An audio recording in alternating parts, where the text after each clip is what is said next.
Ya, salam. Selamat malam, sahabat Adelpos dimanapun saat ini.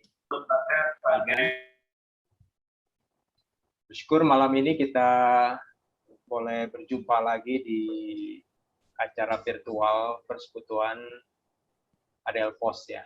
Nah, bagaimana nih kabar bapak-bapak sekalian? Kita semua ya, saya berharap kita semua selalu dalam keadaan sehat ya, dan tetap selalu mematuhi protokol kesehatan. Kiranya Tuhan selalu menyertai kita sekalian. Ya, baik, kita segera akan memulai persekutuan kita malam hari ini. Saya mengajak kita semua untuk bersaat teduh sejenak, berdoa secara pribadi, mempersiapkan diri kita untuk menerima lawatan Tuhan malam hari ini. Kita saat teduh tundukkan kepala.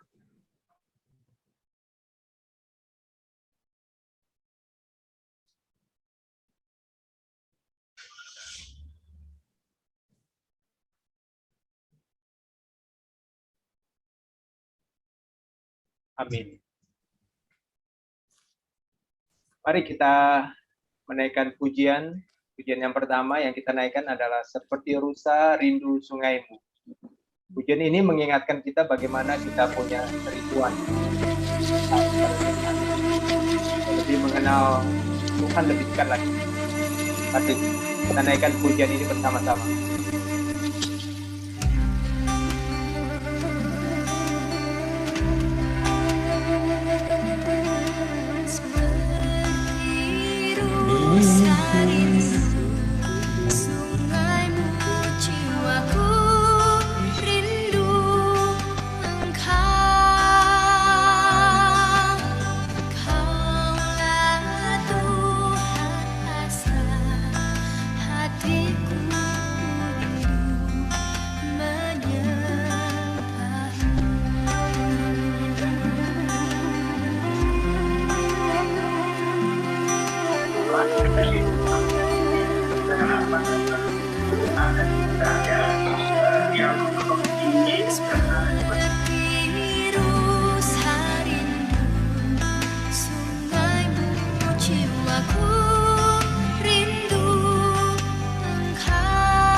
Kekuatan dan perisaiku kepadamu, rohku berserah.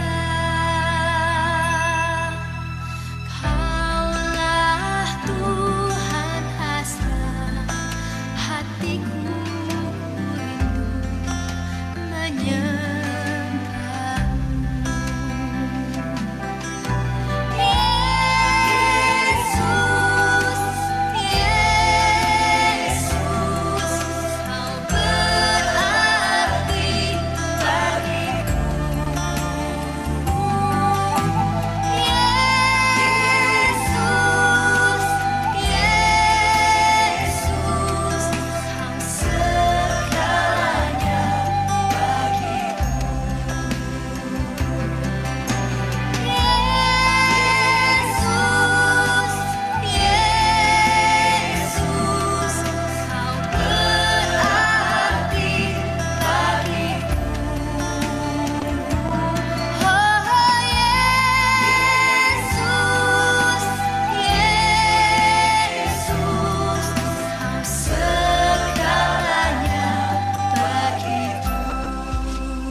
Mohon kesediaan Pak Joko untuk membuka di dalam doa. Oke, mari kita bersama-sama berdoa. Bapa kami yang di dalam surga, terima kasih Bapak, jikalau pada malam hari ini kami boleh berkumpul dalam acara persekutuan Adelpos. berkati acara kami Tuhan yang akan kami mulai sebentar lagi, sehingga boleh menjadi berkat bagi kita semua yang hadir. Berkati juga untuk Pendeta Riki yang akan membawakan firman-Mu Tuhan, memberikan presentasi Tuhan, berkati dia sehingga semua yang materinya boleh kami terima dan boleh kami serap dengan baik Tuhan. Juga berdoa untuk teman-teman kami yang saat ini belum sempat bergabung, jika masih ada kesibukan, Tuhan sertai mereka satu persatu. Akhirnya Tuhan kami serahkan waktu malam ini hanya tangan-Mu, dalam tangan-Mu saja. Berkati juga untuk internet, juga beri kelancaran segala sesuatu ya boleh berjalan dengan lancar tanpa kekurangan suatu apapun. Doa ini kami panjatkan dalam nama Tuhan Yesus Kristus, Juru Selamat kami yang hidup. Amin. Amin. Terima kasih Pak Joko. Kembali kita naikkan pujian yang kedua, Bapa Engkau sungguh baik.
Sahabat Adelpos, tema persekutuan kita malam hari ini adalah iman Kristen dan media sosial.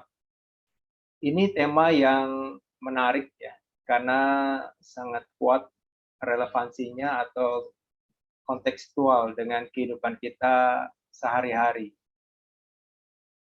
Nah, narasumber kita malam hari ini adalah Bapak Pendeta Rickstoffen Riki Valending, STH, dan beliau yang akan memaparkan panjang lebar keterkaitan antara iman Kristen dan media sosial, apa pengaruh positif dan negatifnya bagi iman Kristen kita.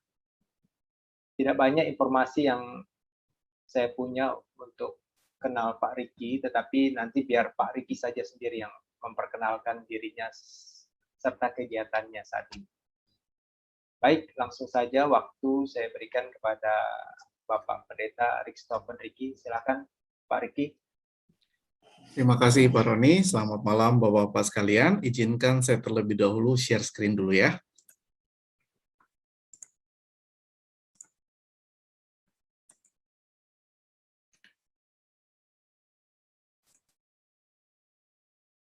Oke, sudah muncul ya. Bapak-Bapak sekalian, mari kita berdoa terlebih dahulu sebelum kita masuk lebih lanjut lagi di dalam materi ini. Mari kita berdoa. Bapa dalam surga, tiba waktunya kami mau belajar tentang topik sosial media yang kami juga ingin mengkaitkan bagaimana kami sebagai orang Kristen juga untuk melihatnya dan boleh secara bijak juga menggunakannya. Oleh sebab itu ya Tuhan, ketika kami berinteraksi juga dengan firman-Mu, kami berdoa ya Tuhan. Kiranya ketika kami membaca firman-Mu, kami boleh disadarkan bahwa saat itu juga Tuhan sedang berbicara secara langsung kepada kami lewat firman yang tertulis ini. Dan kami berdoa selanjutnya pemaparan akan firman-Mu dan pengkaitkan juga dengan materi sosial media yang akan hamba bawakan, kiranya Engkau sertai. Biarlah ketika kami bergumul bersama-sama lewat materi yang ada, kami boleh menambil prinsip-prinsip yang baik untuk kami kenali akan sosial media dari perspektif iman kami, dan bagaimana juga secara bijaksana kami harus bersikap. Pimpin untuk waktu ini ya Tuhan. Kami serahkan padamu, kiranya Allah Roh Kudus menyertai kami. Demi nama Kristus Yesus kami berdoa. Amin. Ya, sekali lagi selamat malam Bapak-Bapak sekalian. Saya bersyukur, berterima kasih karena boleh diberikan kesempatan ya untuk sharing di dalam Komisi Adelphos ini. Bagi Bapak-Bapak, mungkin yang tadi belum dengar perkenalan ya, perkenalan secara informal tadi ngobrol-ngobrol. Baiklah, saya memperkenalkan diri saya Rikstofen Riki Palendeng. Saat ini saya sedang melanjutkan studi lanjut saya di STTRI di Kemang, mengambil MTH di bagian ibadah ya, di bidang ibadah. Jadi sebelumnya saya melayani sampai tahun 2019 kemarin, saya melayani di Banjarmasin, di GKKA, Gereja Kebangunan Kalam Allah. Baru kemudian saya melanjutkan studi lagi, dan dalam melanjutkan studi ini saya tidak melayani secara tetap di dalam satu gereja. Dan saat ini juga sedang, karena ya situasi pandemi, saya yakin Bapak-Bapak juga mungkin mengalami situasi bekerja ya dari rumah. Saya juga harus kuliah secara online seperti itu. Oke, Bapak-Bapak, terima kasih. Itu perkenalan singkat ya dari saya, dan mungkin kita bisa ngobrol lebih lanjut ketika nanti juga pasanya bagian diskusi.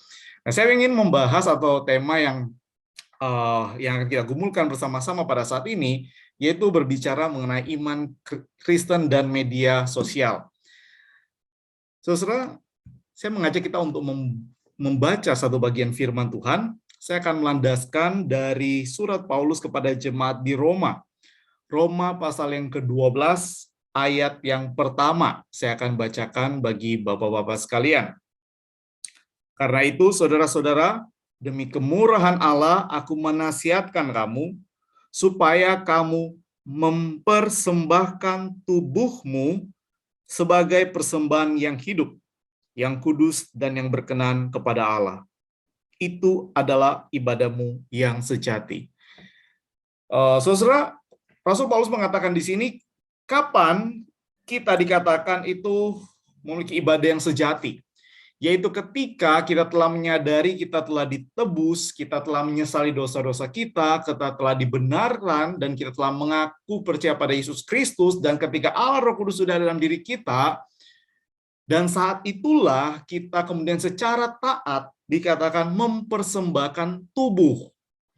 Saudara, menarik sekali ketika Rasul Paulus itu ketika banyak membahas tentang bagaimana kita jatuh dalam dosa, kita dibenarkan dalam Kristus, dan setelah itu ketika bagian aplikasi, pasal 12-15 ini bagian aplikasi, saudara, itu Paulus menasihatkan kita soal tubuh, diri ini yang kita miliki.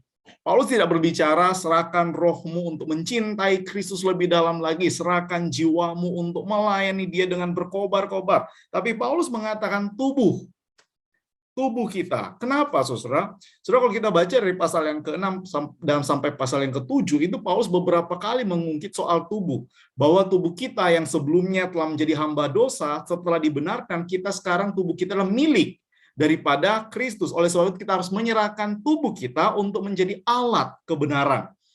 Bahkan Paulus mengatakan sejak dia jadi Kristen pun dia masih bergumul dengan tubuhnya. Karena apa? Karena dia tahu apa yang baik, tetapi dia tetap melayani dosa itu dengan tubuhnya.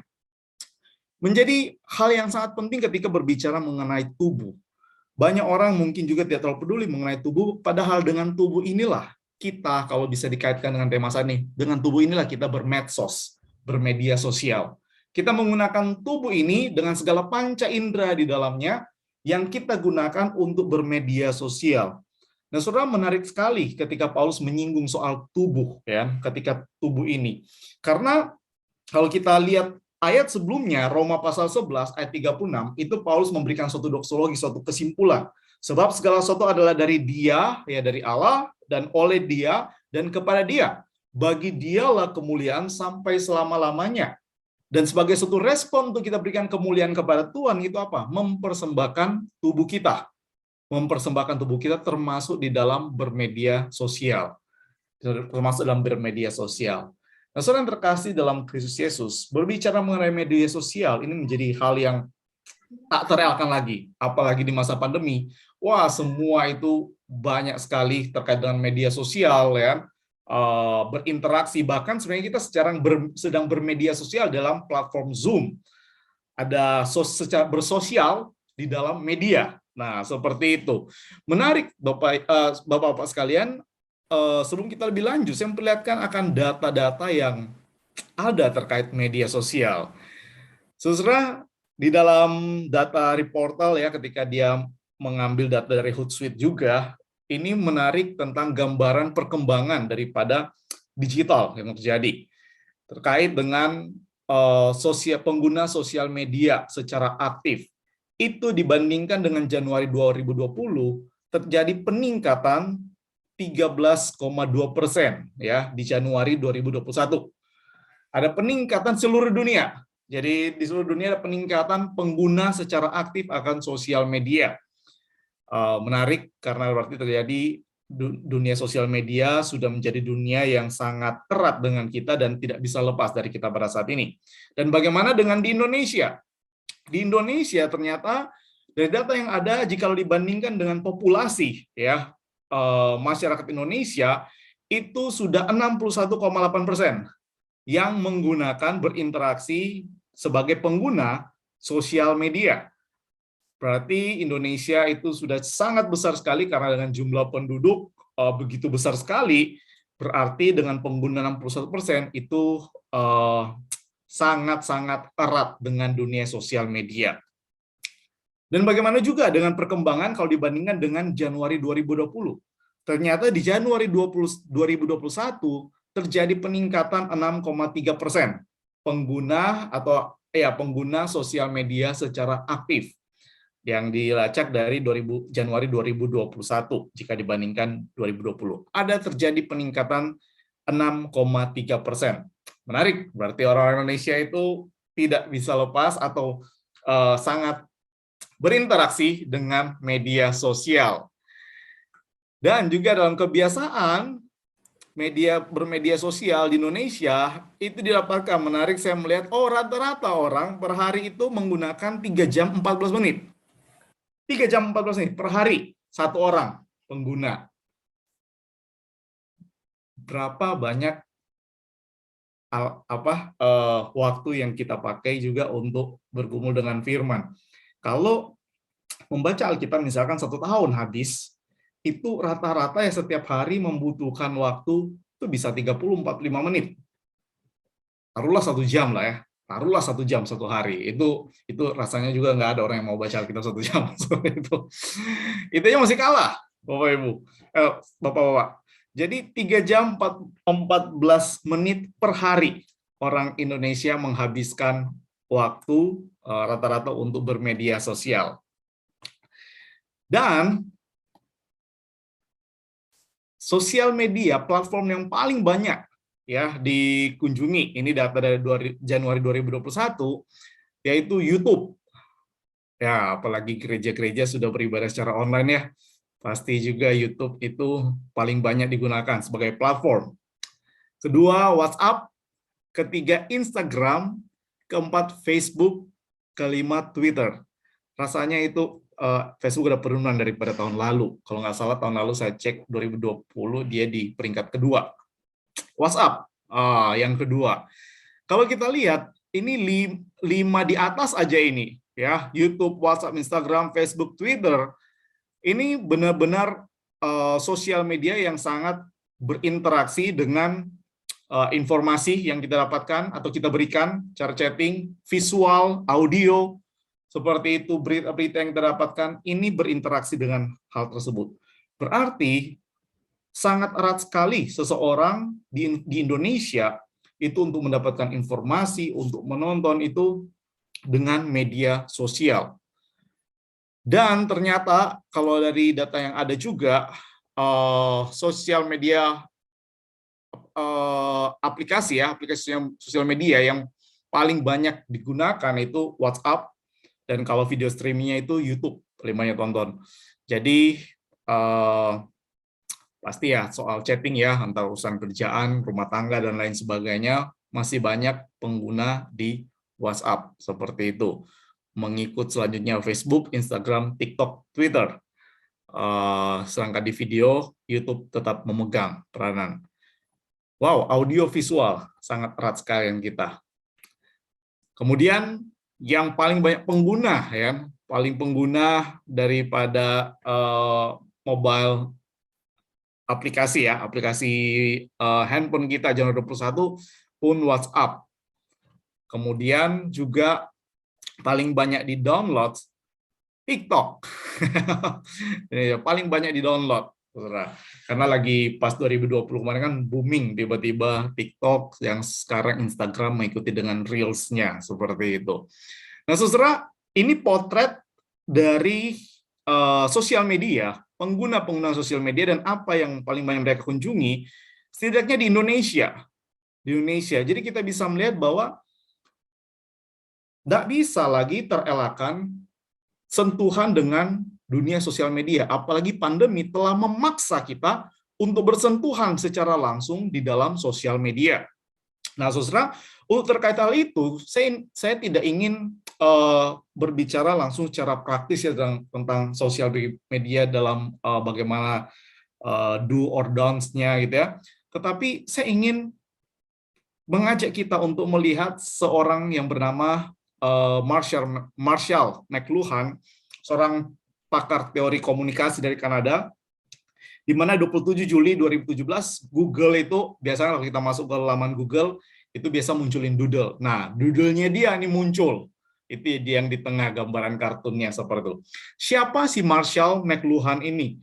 Dia dikenal itu sebagai orang yang pertama kali memprediksi internet bakal hadir. Wow, ini orang internet belum muncul, dia sudah prediksi dalam tulisannya yang sebelumnya tulisan awalnya itu mendapat kritikan besar. Kenapa? Di bukunya yang pertama, dia memberikan teori tentang global village. Jadi dia mengatakan masa di dalam manusia kehidupan ini ada 4 masa, 4 era. Yang pertama tuh akustik, kalau Bapak Ibu lihat di gambar itu di paling pertama ya, kayak orang gua itu ya, seperti itu. Masa era akustik yang kemudian berkembang pada era literatur ya, tulisan-tulisan seperti banyak permunculan.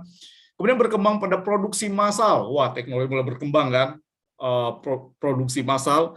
Dan setelah itu 2 gambar di sebelah kiri dari gambar itu masuk pada masa elektronik. Nah, itulah yang dia prediksi bahwa nantinya itu buku yang dia tulis itu tahun 1962 ketika dia memunculkan teori global village ini. Dia mengatakan nanti itu orang akan masuk pada masa elektronik. Apa itu era elektronik? Era elektronik adalah itu ditandai dengan hadirnya komunitas yang dihubungkan oleh teknologi. Saudara-saudara, tahun 70-an dia mendapat kritikan yang besar atas teorinya ini. Tetapi tahun 89 internet lahir dan orang-orang kembali melirik apa yang dikatakan oleh Marshall McLuhan. Bahkan pemikirannya itu mempengaruhi beberapa pemikir filsuf di era kekinian seperti itu. Pemikiran banyak orang. Dia mengatakan era elektronik ditandai dengan hadirnya komunitas yang dihubungkan dengan teknologi. Komunitas yang dalam perkembangannya itu nama bekennya itu netizen.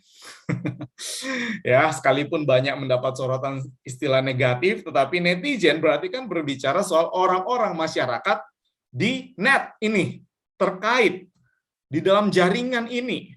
Nah, kita ini sekarang sedang menjadi komunitas saat ini yang dihubungkan dengan teknologi. Apa yang dikatakan oleh Marshall McLuhan benar-benar kejadian. Benar-benar kejadian yang dimana berarti sekarang kita hidup, kalau dia mengatakan di global village itu, kita hidup pada era elektronik.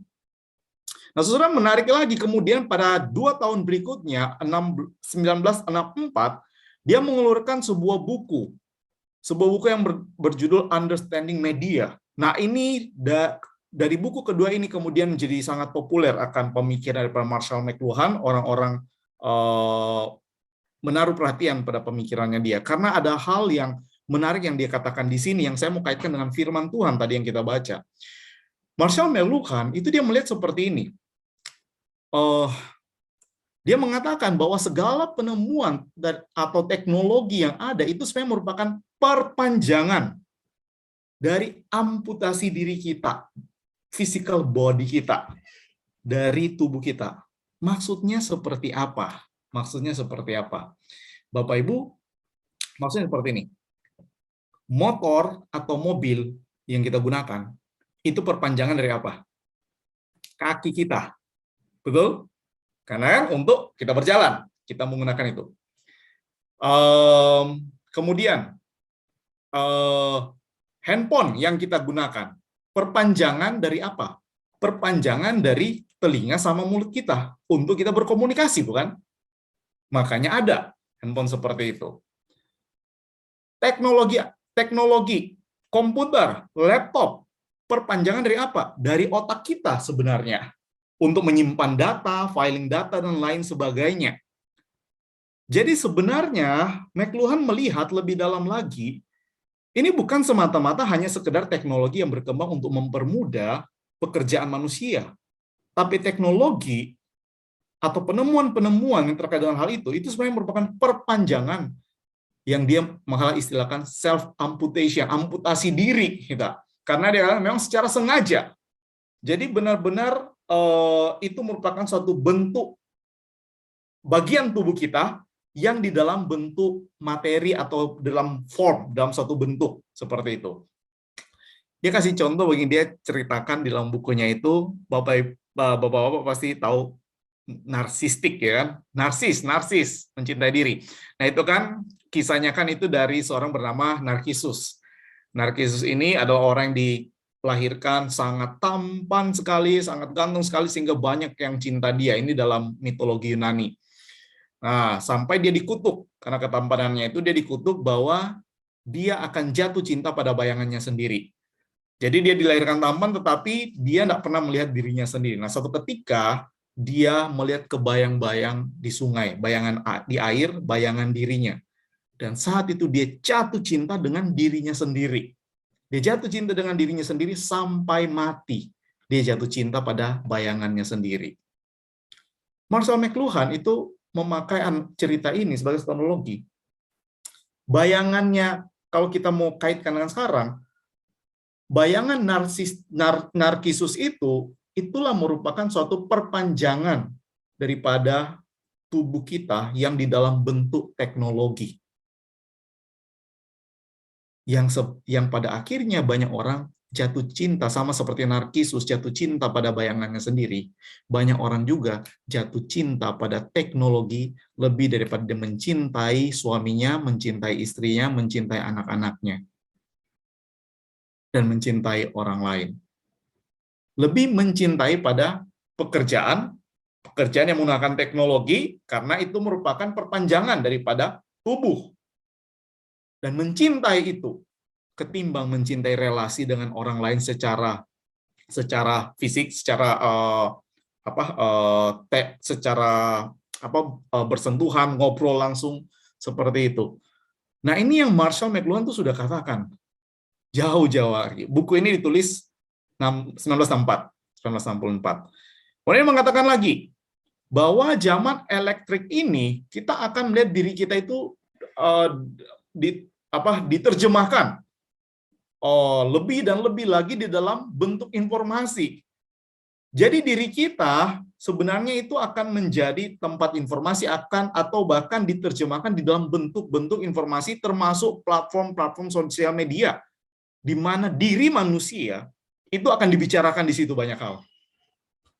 Dan bukankah itu yang terjadi? Banyak pembahasan terjadi dalam sosial media. Dan dia mengeluarkan suatu statement yang sangat terkenal sekali. Ini teori yang kedua selain teori Global Village. The medium is the message.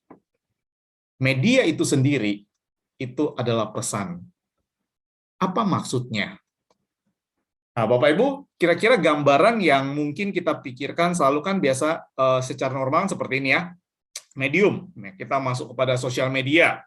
Saya cuma mengambil beberapa contoh aja sini ya. Beberapa platform yaitu Facebook, Instagram, YouTube, Twitter, sama WhatsApp.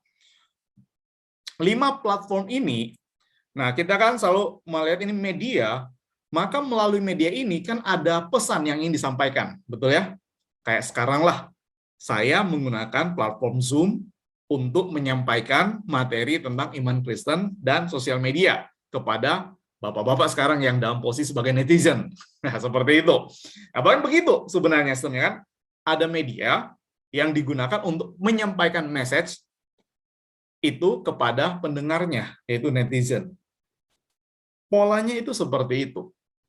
Tetapi Marshall McLuhan itu tidak berpikir hanya seperti ini saja. Dia melihat lebih kepada hal yang lebih mendalam lagi terkait dengan media yang digunakan. Nah, sehingga media bukan hanya sebagai penyampai pesan itu sendiri. Jadi media bukan hanya sebagai penyampai pesan. Kita bukan hanya menggunakan WhatsApp itu sebagai penyampai sesuatu kepada orang yang kita tuju. Kita tidak hanya menggunakan Zoom ini sebagai sarana media untuk kita menyampaikan, membawa orang beribadah, atau di YouTube, membawa orang beribadah, YouTube kita gunakan sebagai sarana itu untuk menyampaikan pesan kepada pendengar, kepada netizen, seperti itu. Marshall McLuhan mengatakan lebih dalam lagi bahwa medium is the message. Platform itu sendiri adalah pesan itu sendiri. Maksudnya bagaimana? Maksudnya begini, Bapak-Bapak Saudara sekalian. Setiap platform itu tentu mempunyai fungsi. Betul ya? Mempunyai fungsi. Zoom, saya ambil contoh dari Zoom dulu deh. Yang kita gunakan saat ini, Zoom itu kan memang digunakan untuk meeting. Secara fungsi, dia punya pesan. Zoom ini yaitu untuk apa? Untuk pertemuan, meeting. Digunakan untuk itu. Sehingga dia didesain, software-software yang digunakan, aplikasi yang digunakan di dalamnya, itu untuk menunjang pertemuan secara online. Dia tidak didesain untuk seperti Spotify, mendengarkan lagu. Zoom ini tidak didesain seperti itu. Jadi ada pesan tersendiri dari aplikasi Zoom itu sendiri sebagai tempat orang meeting. Nah, itu message yang disampaikan. Kedua, misalkan saya berikan beberapa contoh. Instagram misalkan. Instagram itu sebenarnya itu fungsi apa sih? Kan visual. Kan dia dihadir pertama dengan foto-foto, ya kan, gambar. Nah, sekarang dia mulai berkembang mengikuti TikTok, Reels, video pendek, seperti itu. Nah, fungsinya kan secara visual. Jadi pesan dari Instagram sendiri, orang jangan chatting di situ sebenarnya. Instagram tidak berfungsi sebagai tempat kita mengirimkan artikel jurnal, tidak. Instagram untuk gambar, secara visual menarik, ya, secara visual menarik. YouTube itu kan content creator, tempatnya orang berkreasi sebenarnya untuk membuat video-video yang dimana orang itu akan menonton, melihat. Nah, itu fungsinya YouTube. Facebook itu banyak hal, itu biasanya lebih banyak informasi juga didapat, ada foto juga, ada informasi, bahkan juga sebagai link, ya, seperti itu untuk iklan dan lain sebagainya. WhatsApp, secara fungsi platform ini kan berfungsi untuk komunikasi, untuk berikan chatting, kita ngobrol dengan orang lewat mengetik chatting. Twitter, sebenarnya fungsi awalnya itu ya cuma nge-tweet aja, artinya berikan info singkat, info pesan secara cepat dan secara singkat seperti itu. Nah, saudara sekalian, di sini kita bisa melihat yang dimasukkan oleh McLuhan bahwa medium adalah pesan, bahwa media yang digunakan ini itu memiliki pesan tersendiri, yaitu Instagram sebagai pesan visual. Jadi kalau saya misalkan di dalam posisi saat ini untuk menyampaikan materi saat ini, saya menggunakan Zoom. Zoom itu adalah media untuk bertemu bersama. Maka kita sedang menggunakan platform Zoom sesuai pada fungsinya. Seperti itu. Maka McLuhan ingin mengatakan kepada kita, saudara, bahwa media-media yang ada itu sebagai perpanjangan daripada diri kita, tubuh kita, manusia. Manusia ingin berkomunikasi supaya bisa tetap dekat, sekalipun jarak jauh, manusia ciptakan WhatsApp. Manusia ingin memberikan informasi singkat, sekilas info, cepat, supaya orang bisa lihat, manusia ciptakan Twitter. Manusia ingin memperhatikan keindahan, melihat foto-foto yang menarik, supaya bisa lihat di belahan dunia lain atau lain sebagainya, ada Instagram. Manusia ingin menonton suatu hal yang menghibur, yang engage dengan dia, yang menarik, ada YouTube. Jadi sebenarnya McLuhan ingin mengatakan bahwa media sosial itu, kalau kasarnya mungkin saya istilahkan, tubuh kita, perpanjangan tubuh kita. Nah, hal ini kan yang seringkali kita tidak melihat. Kita cuma melihat itu sebagai suatu, oh itu sarana biasa aja kok, saya pakai untuk itu. Kita lupa bahwa itu tubuh kita. Tidak heran banyak orang mencintai media sosial. Sama seperti Narcissus mencintai bayangannya sendiri. Tidak heran banyak orang konflik karena media sosial. Dan di dalam pesan yang disampaikan, ada satu yang mengikat yang sangat penting, yaitu apa? Algoritma.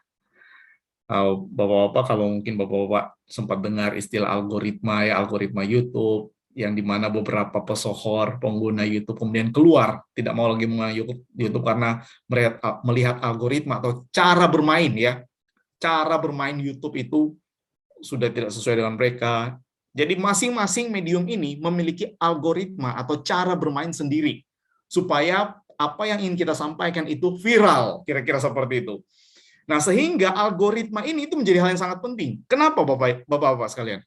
Algoritma inilah yang memberikan tekanan, yang memberikan tuntutan kepada kita semua pengguna sosial media yang secara aktif.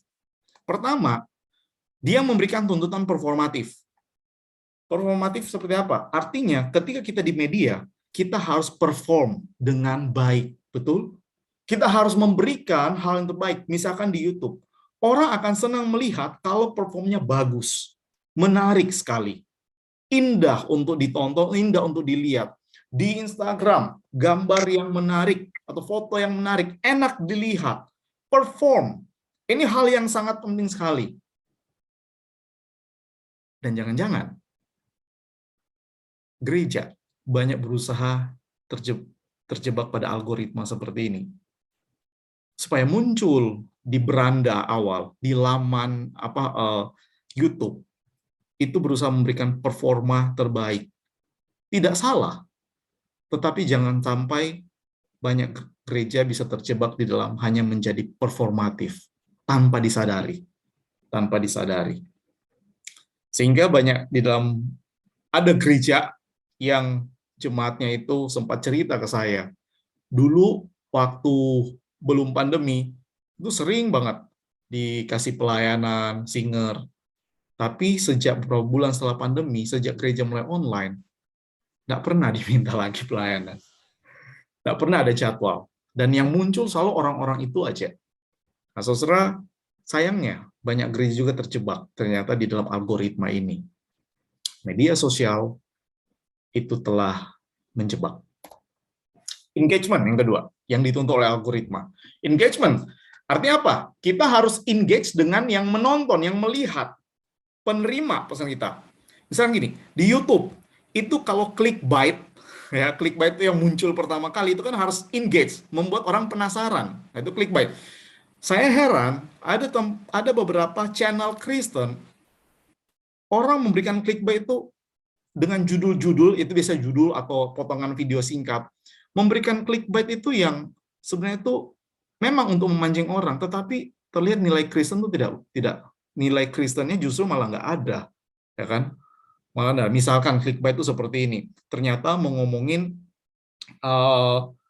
apakah bisa bercerai, misalnya seperti itu, atau bisa berzina, tiba-tiba clickbait kayak muncul, potongan dari omongan orang. Iya, gereja membolehkan berzina. Wah, tik, langsung hilang, cuma dipotong video, potong pendek. Orang kan penasaran, nah clickbait itu. Tapi pertanyaannya, apa itu sesuai dengan nilai Kristen ya? Clickbait yang seperti itu.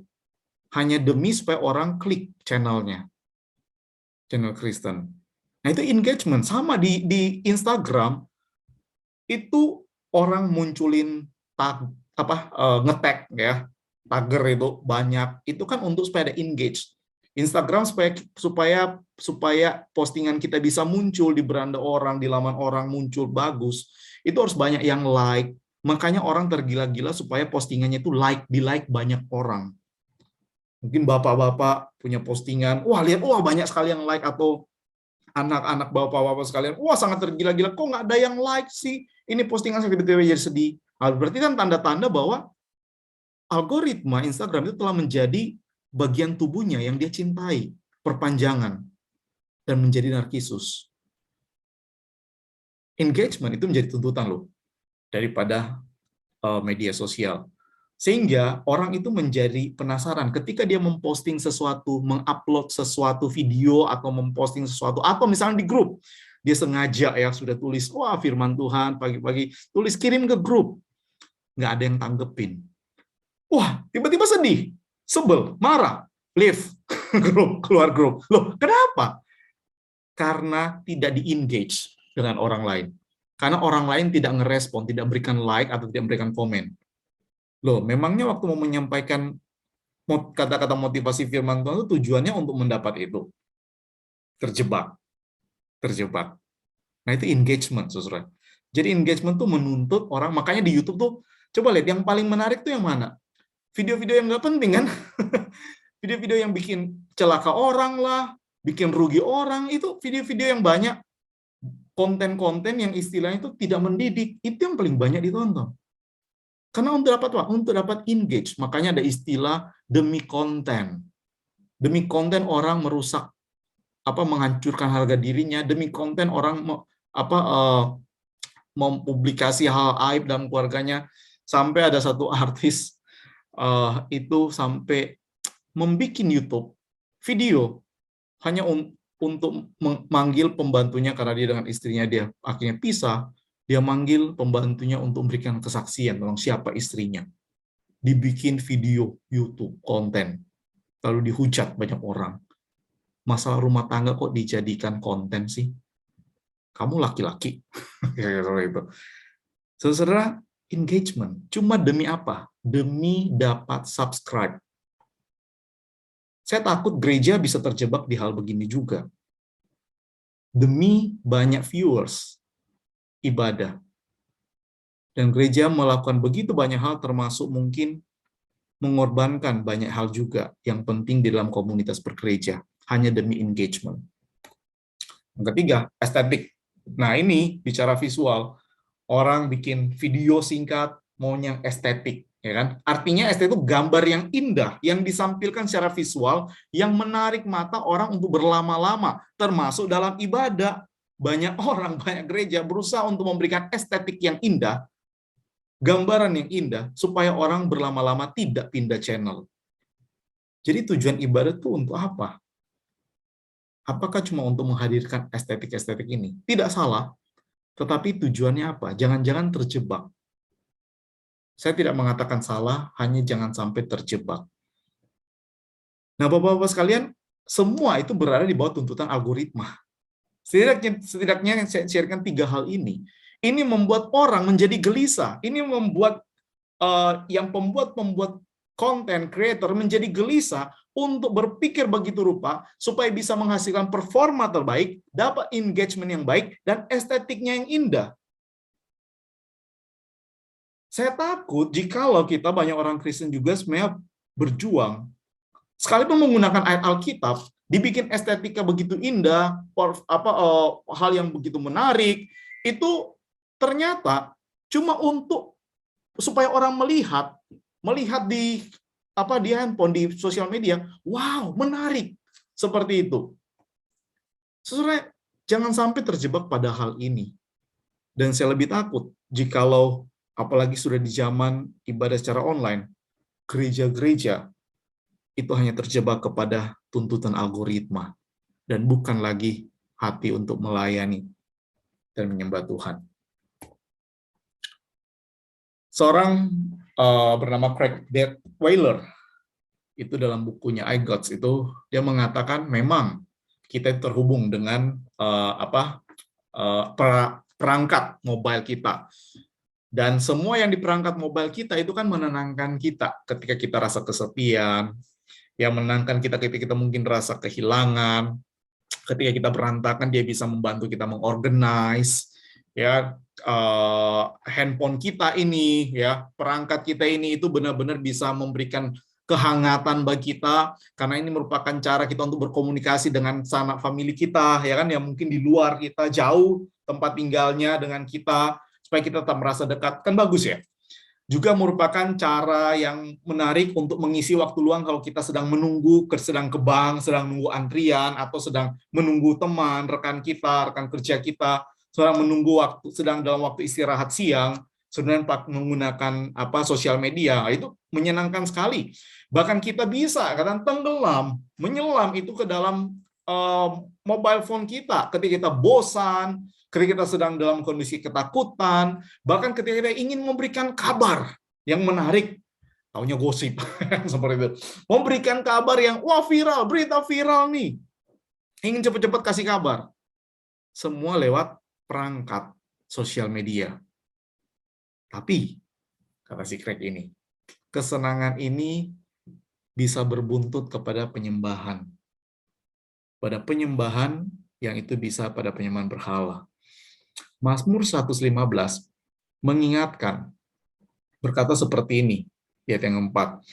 Pada bagian awal itu berbicara tentang, Mazmur 115 ini berbicara tentang memuliakan Tuhan dan memberikan warning kepada bangsa-bangsa yang menyembah berhala. Nah, termasuk ini warningnya, peringatan, ayat yang 4. Berhala-berhala mereka itu adalah perak dan emas, buatan tangan manusia, mempunyai mulut tapi tidak dapat berkata-kata, mempunyai mata tapi tidak dapat melihat, mempunyai telinga tapi tidak dapat mendengar, mempunyai hidung tapi tidak dapat mencium, mempunyai tangan tidak dapat meraba-raba, mempunyai kaki tidak dapat berjalan, tidak dapat memberi suara dengan kerongkongannya. Seperti itulah jadinya orang-orang yang membuat berhala itu, dan semua orang yang percaya kepadanya. Saudara-saudara, ketika sosial media, ketika seseorang itu telah seperti Narkisus itu jatuh cinta kepada potongan tubuhnya di dalam bentuk platform, bukankah lama-kelamaan orang itu akan seperti apa yang dibuatnya, berhala itu? Ketika sosial media telah menjadi berhala, maka orang-orang itu pun telah menjadi bagian seperti sosial media itu. Sosial media aktif 24 jam. Oh, dia aktif terus juga 24 jam. Sampai sulit tidur, cuma sibuk dengan sosial media. Telah menjadi suatu yang kesalahan. Nah, ini BBC itu pernah memunculkan di tahun 2017. Kisah tentang sosial media mengubah gereja, ya, kultur gereja itu. Nah, ini saya ambil kutipan ini itu tentang sekira-kira yang terjadi sebenarnya yang perlu kita aware, ya, kita aware bersama-sama. Jadi katakan saya ambil potongannya bagaimana orang menggunakan sosial media, berbagi ayat-ayat Alkitab di media sosial memungkinkan para penyembah, ya, menemukan bacaan mereka sendiri daripada duduk melalui yang dipilih oleh seorang imam setiap hari Minggu. Jadi kita bisa kan sudah install Alkitab di mobile phone, ya tinggal cari ayat Alkitab yang kita suka. Nggak perlu tanya-tanya, oh Alkitab ini yang bagaimana sih ke hamba Tuhan, Pak, saya pengen Alkitab yang berbicara tentang kesedihan. Seperti itu. Enggak, sekarang tinggal cari aja di media sosial. Ayat Alkitab juga dapat jadi subjek bahasan populer. Di media sosial, di Instagram, tinggal posting. Ya, di bagian story, misalkan seperti itu. Menurut kalian, ayat ini misalkan berbicara tentang apa? Tentang persembahan. Ayat ini bagus nggak sih? Cocok nggak sih dengan kondisi sekarang? Atau ayat tentang hal apapun yang mungkin ayat-ayat kontroversi diposting untuk menjadi bahasan populer. Di mana penerimaannya di khalayak luas dapat menentukan penyebarannya. Artinya makin menyebar seperti itu. Makin menyebar, maka yang empunya akun platform namanya juga makin menyebar kan. Jadi makin terkenal seperti itu. Jadi Alkitab pun dapat dijadikan objek untuk mendapat popularitas lewat ini sosial media. Ayat Alkitab paling populer yang ditandai, disorot, dan dibagikan di media sosial melalui aplikasi YouVersion. Ini aplikasi Alkitab yang bagus, ya, banyak hal yang bisa dipelajari di situ di YouVersion itu. Nah, seringkali merupakan ayat-ayat yang mencerminkan cita-cita sekuler dan inklusif dari ini istilahnya itu moralistic therapeutic deism. Artinya ini hanya berbicara hal-hal yang moral saja. Hal-hal yang sebenarnya tidak terkait dengan Tuhan lagi, deisme. Jadi Tuhan itu ada, kita pakai ayat Alkitab, tapi sebenarnya tidak terkait dengan Tuhan lagi yang kita ngomongin. Kita cuma mau ngomongin ayat Alkitab itu menjadi sarana yang kita gunakan untuk mendapat popularitas. Nah, banyak hal yang menyangkut hal seperti pergumulan pribadi atau berurusan dengan kecemasan, misalnya, daripada mempromosikan kemuliaan Tuhan. Artinya gini, kita ngomongin di live, ya, live Instagram, atau ngomongin di live Facebook, atau di YouTube, kita gunakan Alkitab tematik, secara tematik, bicara soal ambil kecemasan. Tetapi sebenarnya bukan lagi mempromosikan atau mengumandangkan tentang kemuliaan Tuhan, tapi hanya membicarakan soal apa ayat itu, bagaimana ayat itu mendukung soal kecemasan. Jadi lebih berbicara soal topikal-topikal tanpa ditujukan untuk memuliakan Tuhan sama sekali. Nah, jangan sampai terjebak seperti itu, karena itu bisa sangat terjadi, bukan? Dan hal lain, kasus lain yang bisa sangat terjadi, yaitu apa? Bahwa ada kekhawatiran serangkaian tweet pendek bukanlah cara yang tepat untuk mewakili konsep yang kompleks. Saat Anda berbicara dalam 140 karakter, nulis, kan cuma pendek, batasan kan? Ada batasan. Atau video 7 detik, Anda harus menyingkatnya. Nah, di Instagram ada video 1 menit, ada yang panjang IGTV, dalam Reels ada yang 30 detik, sekarang sudah 60 detik. Nah, itu kan pengen ngomong banyak, tetapi harus dipersingkat. Nah, bahayanya, itu terlalu akan menyederhanakan. Bisa membuat orang salah persepsi. Orang cuma ambil potongan, padahal itu ada penjelasan yang lebar, kemudian salah persepsi. Makanya banyak kasus terjadi seperti itu kan, saudara. Dan banyak orang juga yang berusaha, lihat, lewat setiap platform telah memberikan algoritma, dipaksa. Jadi kalau kamu menyampaikan video, kamu sampaikan dalam 60 detik. Nah, sekarang kita bagaimana menyampaikan firman Tuhan dalam 60 detik? Kalau kita salah, maka kita bisa membuat firman Tuhan hanya sesederhana, seolah-olah hanya moralitas sehari-hari, tetapi juga bisa berbahaya juga yang lain. Karena akhirnya hanya mempersingkat. Dan hal ini terjadi banyak hal di banyak area, bukan, saudara, di sosial media. Bapak-bapak mungkin pernah mendapat pesan cuma pendek, ayat Alkitab dikasih penjelasan sesingkat-singkatnya karena memang cuma untuk pesan pendek. Pada akhirnya mungkin bisa salah tangkap. Jangankan Alkitab, pesan-pesan biasa aja, beda orang, beda mood, kita baca di WhatsApp bisa jadi berantem. Karena kita baca dengan emosi kita sendiri, dengan mood kita sendiri, mungkin orang yang tulis juga dengan emosinya sendiri. Berbeda. Dan bisa berantem cuma gara-gara chatting. Seperti itu. Nah, saudara, berbahaya juga. Nah, dalam kondisi ini, lalu bagaimana kita harus bersikap? McLuhan yang sudah mengatakan tadi, bahwa medium is the message, ini sudah bukan hal yang di luar kita, tetapi sudah menjadi bagian dari diri kita. Dan kita tidak bisa menolak teknologi, tetapi kita bisa menggunakan itu dengan bijaksana. Teknologi yang ada, sosial media khususnya, itu bisa kita gunakan secara bijaksana. Ada 7 prinsip yang dituliskan oleh si Brian Wasson ini. Setidaknya ini bisa menjadi guide bagi kita yang menarik dia menuliskan dalam bukunya ini. 7 prinsip bersosial media. Yang pertama, pikir dulu sebelum kita posting. Bapak-Ibu, kita harus melatih prinsip buah roh, penguasaan diri. apalagi kalau kita marah. Bapak Ibu, kalau kemarahan kita lampiaskan dan kemudian itu menyebar di grup, kan nggak bisa kita tarik. Kita mungkin bisa delete, ya kalau kita sempat delete. Kalau sudah beredar, nggak bisa ditarik lagi. Dan itu bisa menjadi suatu jejak digital, kan? Nah, itu sebabnya kita perlu pengendalian diri. Kalau kita mau marah, atau kita mengumumkan sesuatu hal, jangan sampai kita ternyata malah menyebarkan hoax juga lewat forward. Yang lucunya ada banyak justru orang-orang Kristen, bahkan hamba Tuhan, saudara. Karena saya suka dapat itu berita yang hoax, sudah hoax tetap aja di forward terus seperti itu. Kita menjadi orang yang terlalu cepat, tangan bergerak, tapi kita tidak berpikir cepat. Langsung main nge-posting, nge-forward seperti itu. Sekalipun ada bahasan-bahasan soal berbicara soal perdebatan dan sebagainya, even termasuk perdebatan yang muncul di media sosial, termasuk antara para hamba Tuhan pun, saya rasa kita harus benar-benar bijak sih untuk memposting. Even kita mengatakan itu kebenaran, memposting kebenaran. Kalau itu menjadi hal yang buruk, maka itu menjadi batu sandungan. Kita harus mikir baik-baik sebelum kita posting. Kedua, artinya kita harus jujur, kita harus berintegritas. Karena jangan sampai, atau misalkan kita ngomong baik-baik ke orang, tiba-tiba kita ngomong ke orang lain, kita sedang chatting kita tuh muncul di grup salah kirim. Ternyata kita sedang ngomongin si A, padahal si A sama kita tadi sedang berjalan bareng. Si A lihat, dia sakit hati. Kenapa lu ngomong di belakang? Kenapa ngomong di belakang? Kenapa nggak ngomong depanku? Wah, marah sekali. Nah, artinya kita juga harus kenali diri kita.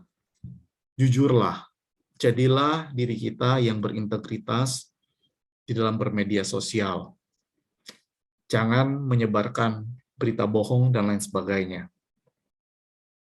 Hati-hati ketika melakukan tweet, jangan sampai itu menjadi jejak digital yang akan diungkit-ungkit oleh orang lain nantinya yang buruk.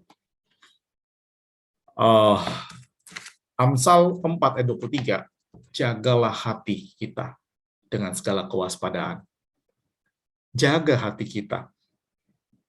Karena kita punya insting. Saudara, kita kan punya insting untuk yang paling jelek, kita punya insting untuk membunuh dalam tanda kutip. Membunuh artinya kita konflik. Kita bisa konflik dengan orang lain, bahkan lewat WhatsApp, bahkan bisa sikat-sikatan di grup, di mana orang melihat. Bahkan balas-balasan status WA. Di berita, kalau nggak salah kemarin ya, di Bali, ada orang 2 lawan 1. Bacok-bacokan, yang ya tentu yang kalah yang satu ya.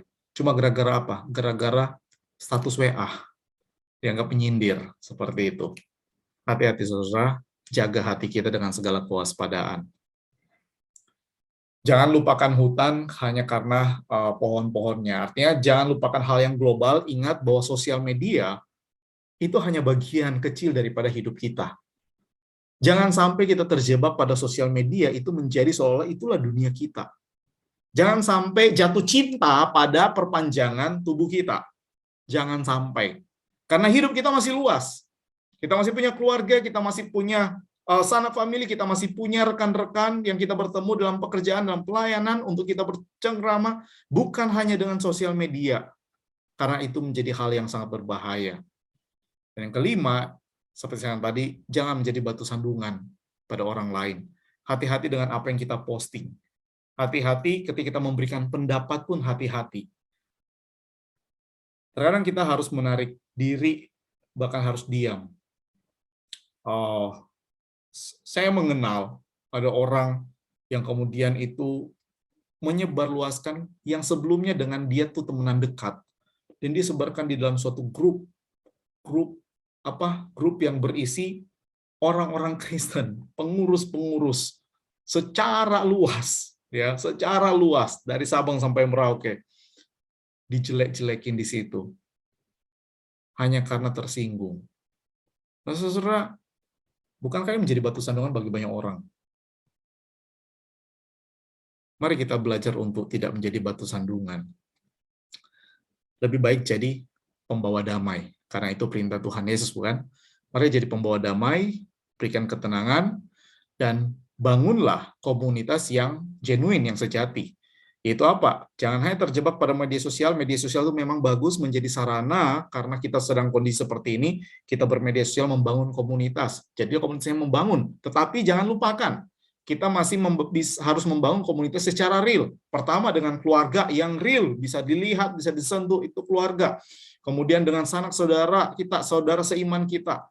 Ketika mungkin ada momen bertemu, momen bahkan bertemu secara onsite, ingatlah bahwa itu merupakan suatu anugerah yang Tuhan berikan bagi kita untuk membangun komunitas secara genuine, secara sejati. Nah, 7 prinsip ini menjadi hal yang sangat penting bagi kita untuk melihat sosial media, bermedia sosial. Dan ingat, saya mengutip terakhir dalam Roma 6 sebagai penutup kita pada saat ini. Kembali Paulus mengingatkan kita.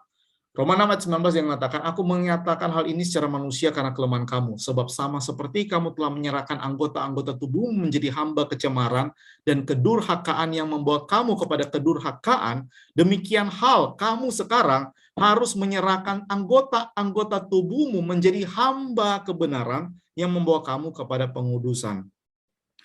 Bapak-bapak, pemikiran mendasar daripada sosial media itu merupakan perpanjangan daripada tubuh kita. Maka, jikalau kita menggunakan sosial media, ingatlah kita sedang menggunakan tubuh kita.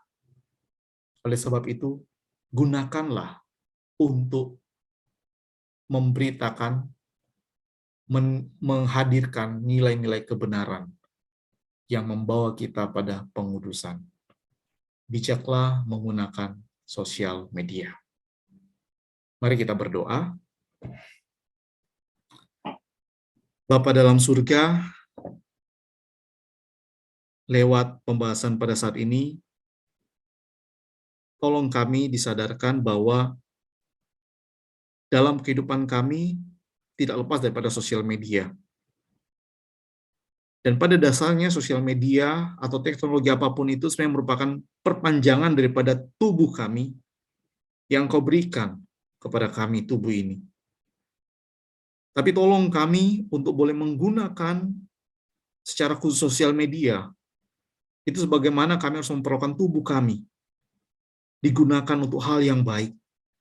Apalagi kami sebagai anak-anak-Mu, berikan kami bijaksana menggunakan sosial media sebagai bagian tubuh kami untuk memberitakan kebenaran, untuk benar-benar menjadi pembawa damai.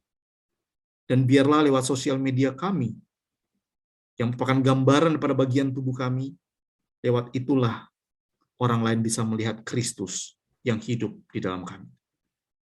Ini doa kami ya Tuhan. Demi nama Kristus Yesus kami berdoa. Amin. Saya persilakan jikalau mungkin ada tanya jawab atau diskusi ya. Saya persilakan kepada Pak Roni. Baik, terima kasih Pak Riki.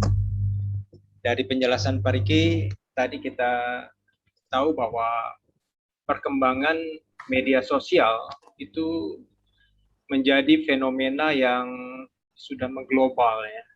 Kehadiran media sosial itu semakin menjadi tidak bisa dipisahkan dengan cara manusia berkomunikasi.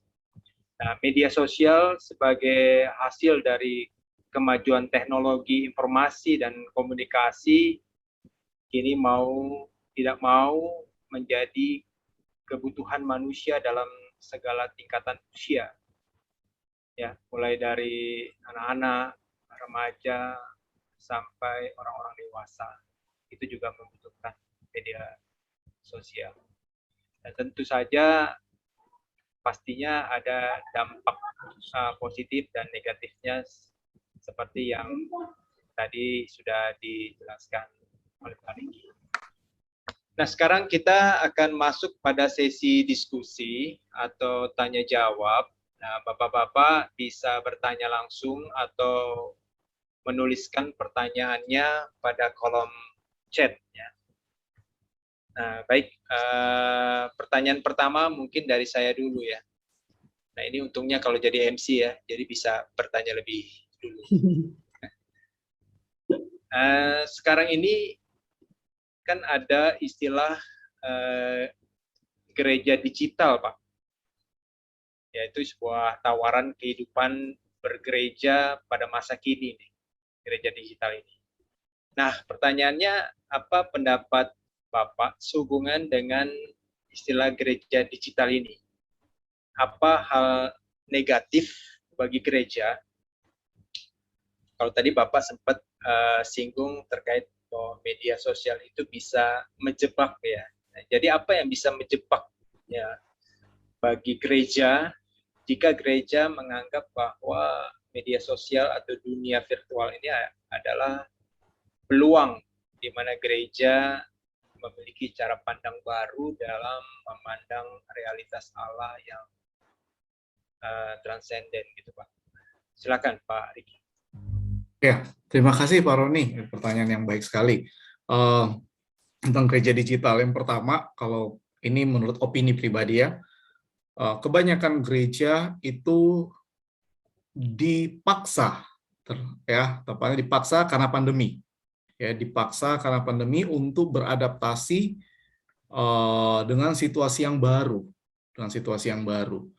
Jadi muncullah, kan gereja harus beribadah, harus tetap ada kebaktian minggu. Maka satu-satunya hal yang bisa dilakukan yaitu secara online. Terlepas daripada apapun, bersyukur juga secara online sudah bisa di masa sekarang itu jaringan, platform-platform sudah ada, sehingga ketika ada pandemi itu bisa digunakan. Nah, kemudian bagaimana gereja kalau misalkan memandang itu menjadi satu-satunya? Saya rasa kita nggak bisa melupakan bahwa kita bergereja juga secara fisik. Artinya kita merindukan juga pertemuan secara fisik. Cuma memang ada kondisi-kondisi seperti pandemi sekarang kan memaksa untuk secara online. Nah, tapi bisa nggak terbentuk suatu kebiasaan baru? Oh, sangat bisa. Bapak Ibu, di dalam sejarah itu mencatat ketika bangsa Israel itu dibuang, ya, pembuangan, itu mereka kan bait Allah dihancurkan. Mereka nggak bisa beribadah lagi di satu tempat di bait Allah dan tidak ada lagi perayaan-perayaan. Mereka hanya diperbolehkan memiliki kitab, yaitu kitab mereka. Jadi yang mereka lakukan apa? Mereka mulai berkumpul di pembuangan, mereka mulai mendedikasikan diri mereka, mulai muncullah orang-orang seperti Ezra, ya kan? Mulai meneliti Taurat kembali. Mulai meneliti apa yang Tuhan mau katakan pada mereka, muncullah ahli-ahli kitab saat itu.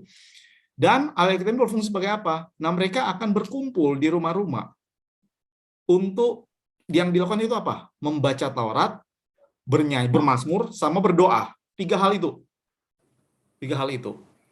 Tidak heran, Kisah Rasul pasal 2 mengatakan apa? Yang dilakukan Jemaat Mu'amulah. Mereka berkumpul bersama-sama, memberikan diri mereka di pengajaran rasul-rasul, ya kan? Berdoa, memecahkan roti seperti itu. Itu bukan suatu hal yang baru muncul di Kisah Rasul, itu sudah muncul di pembuangan. Karena apa? Karena situasi mereka tidak boleh beribadah secara bersama-sama. Jadi membentuk kebiasaan baru, bukan? Membentuk kebiasaan baru. Dan menjadi, banyak gereja menjadikan itu contoh, gereja rumah. Lihat kepada Kisah Rasul pasal 2. Nah, model Kisah Rasul pasal 2 itu sudah muncul di pembuangan. Itu sudah model yang dilakukan. Jadi, mungkin nggak muncul sekarang, nanti. Kalau pandemi terlalu lama, mungkin nggak orang-orang yang akan muncul secara kebiasaan baru beribadah secara online. Pasti muncul. Saya yakin pasti muncul. Nah, sekarang gereja mau bilang apa? Apa gereja kemudian ngomong, enggak, ya udah kalian nggak usah beribadah sana. Nah, ini menjadi tantangan kan buat gereja. Jadi, saya nggak mengatakan benar salah, tapi saya mengatakan ini tantangan buat gereja. Lalu gereja mesti gimana? Nah, makanya ada gereja-gereja yang mulai menawarkan ibadah hybrid. Tetap on-site, tapi juga dengan online. Seperti itu. Nah, itu menjadi pergumulan lah gereja-gereja untuk mengambil sikap. Tetapi tantangan ini, itu ada. dan mungkin nggak terbentuk karena situasi pandemi ini panjang dan akan memunculkan model-model seperti itu. Saya rasa bakal muncul seperti itu, kebutuhan-kebutuhan yang seperti itu. Sehingga kita perlu bijak sih kondisi itu dengan situasi seperti ini. Kalau dalam kondisi sekarang, gereja digital, ya karena situasional kan, situasional. Tapi sangat besar akan memunculkan model-model yang kebutuhan-kebutuhan orang yang seperti itu. Nah, disinilah gereja perlu bersikap sih. Dan saya yakin beda gereja pasti akan beda kebijakan. Ya, beda kebijakan seperti itu. Nah, kalau hal ini sih saya akan menyerahkan kepada kebijakan daripada setiap sinode untuk mengambil sikap seperti apa. Kira-kira begitu, Pak Roni. Semoga menjawab. Kalau ada pertanyaan lanjutan, silakan. Oke, terima kasih Pak Riki. Bapak-bapak, saya lempar pertanyaan untuk berikutnya. Silakan yang ingin bertanya.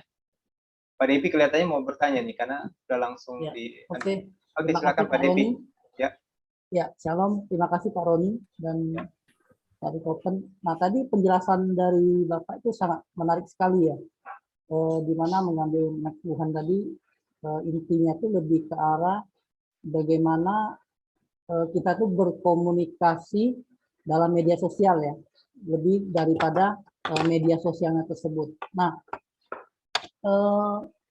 dalam kita mencari sesuatu makna itu kan seringkali orang tuh selalu mempelajari filsafat ya, misalnya filsafat. Nah, mungkin saya kasih masukan, mungkin perlu ya ada apa kayak semacam filsafat komunikasi media sosial secara Kristiani. Kalau buku-buku mengenai etika bersosial media secara rohani, secara Kristiani, ada beberapa buku juga yang saya baca. Memang lebih ke arah etika ya. Nah, tapi sekarang ini gimana caranya itu kita berkomunikasi dengan media sosial yang ada sehingga satu hal kita bisa menumbuhkan iman kita, terus juga kedua kita menjadi sarana untuk memberitakan Injil ya. Nah, sosial media apa kira-kira yang cocok, dan juga konten apa saja yang perlu dibuat untuk pemberitaan mengenai penginjilan ya. Karena lebih banyak orang menyarankan jangan sampai katanya konten-konten yang seperti khotbah-khotbah gitu ataupun pengajaran rohani, tapi konten-konten yang sehari-hari aja yang berguna bagi orang tersebut. Nanti lambat laun orang tersebut akan mengikuti, akan bertanya, loh kamu kok bisanya seperti itu, saya pengen tahu kehidupan kamu itu hari lepas harinya gimana, sehingga kita bisa menjadi berkat. Jadi secara nggak langsung penginjilan itu jalan juga gitu. Jadi konten apa kira-kira yang mungkin menarik ya untuk dibuat, dan media sosial apa yang kira-kira yang cocok untuk misalnya kita menjadi sarana untuk penginjilan secara tidak langsung. Ya, terima kasih, Tuhan berkati. Terima kasih Pak Devi. Saya lihat juga pertanyaannya mirip juga ya yang di chat oleh Pak Sani ya. Jadi saya bisa jawab sekaligus saja ya ini. Ya, jadi saya nangkap pertanyaannya itu kan konten seperti apa yang baik yang di masa sekarang, konten-konten Kristen seperti itu. Nah ini Bapak, ini terkait algoritma. Saya belum akan bicara konten dulu. Saya akan bicara gini, tergantung kita itu mau seperti apa. Kalau kita hanya sekedar ngomong, ya sekedar ngomong, misalnya sekedar posting, sekedar bikin konten, ya kita bisa aja ngomongin apa aja. Kan sekedar bikin ya, maksudnya ini bicara tentang nilai-nilai Kristen dan lain sebagainya. Sekedar bikin. Tetapi bikin, loh kok nggak muncul di feed ya, orang lain nggak muncul yang pertama, atau di YouTube nggak kalau orang buka halaman kok nggak tidak yang diviralkan oleh YouTube seperti itu ya. Jadi kita bikin sedikit yang lihat. Nah, maka sebenarnya itu berarti bicara algoritma seperti itu. Jadi intinya gini, kalau kita hanya sekedar ingin membikin, ya bikin apa aja sebenarnya nggak masalah.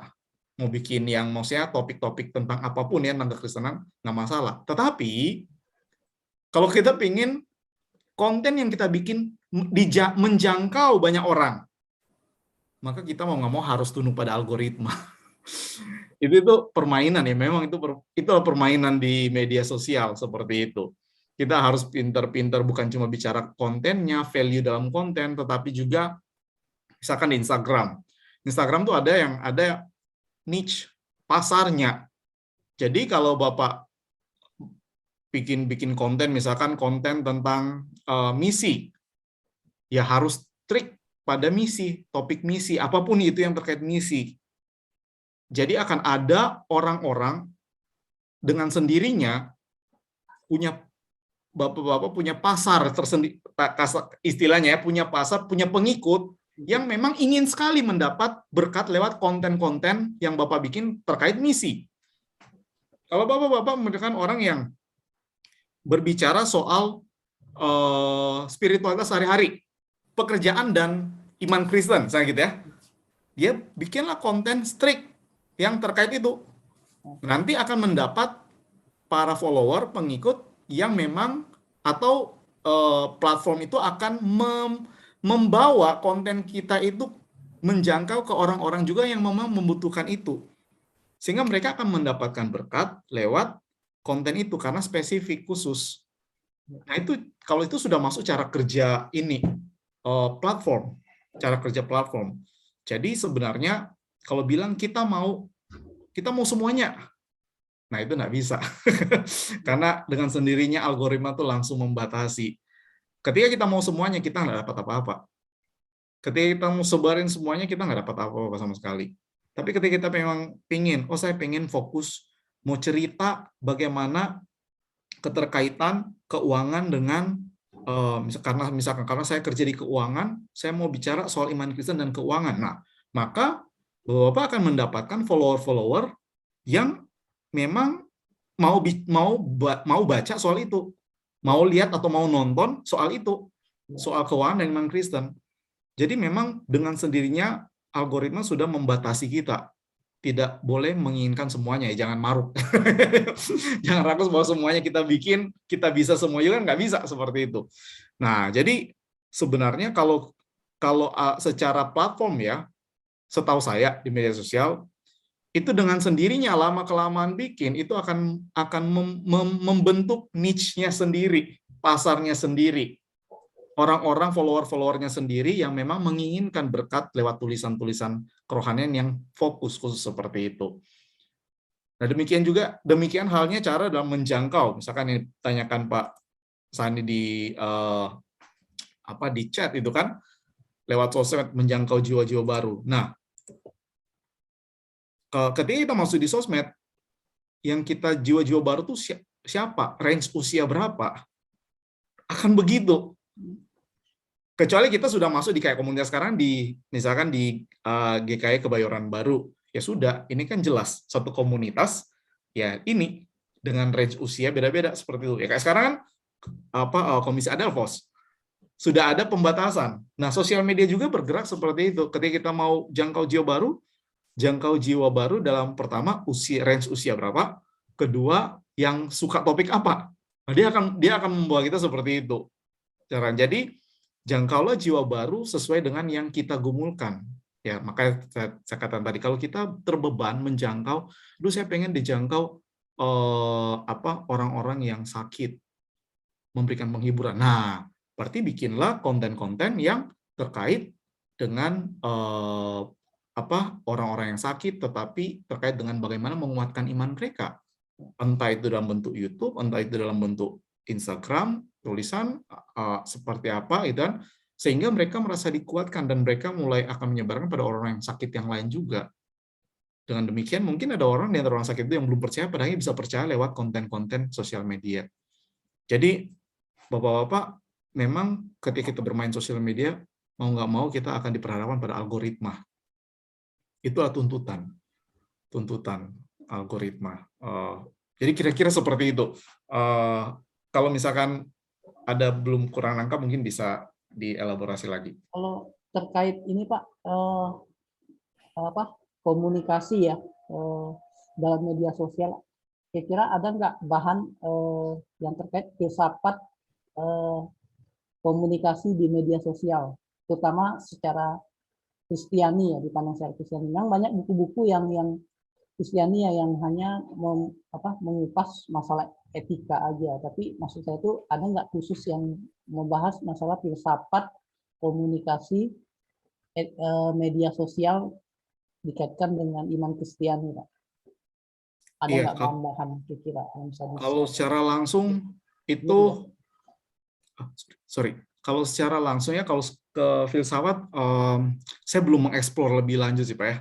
Ya, Kalau secara Kristen ya, Iya. filsafat Kristen, media sosial itu kan spesifik sekali kan seperti Ya, itu. spesifik lagi. Itu sebelum mengeksplor lebih lanjut karena saya nggak mendalami memang filsafat seperti itu. Oke. Kalau buku-buku tentang teologi sih banyak ya terkait dengan media sosial, itu banyak Kristen ya seperti itu.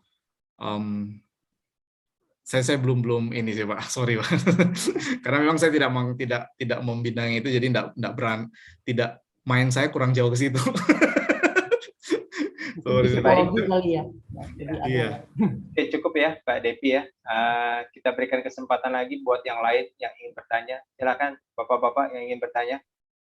Saya kasih kesempatan.